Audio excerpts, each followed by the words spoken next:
Hello everyone. Today we are going to talk about variables, part of programming in C course. In C programming language, variables are used to store values that can be used and manipulated by the program. A variable must be declared before it is used in a program, and it consists of a name, a data type, and an optional initial value. The following is an example of a variable declaration in C. In this example, age is the name of the variable and int is the data type. The variables does not have an initial value.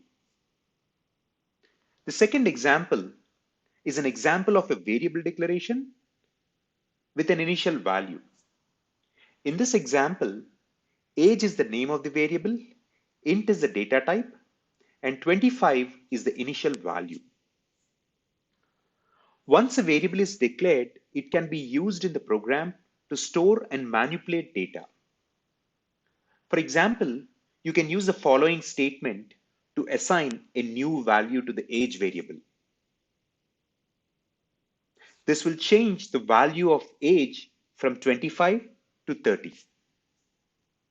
It is important to choose meaningful names for variables and also to use appropriate data types for the values that will be stored in the variable. Hope this was helpful. Thank you for watching.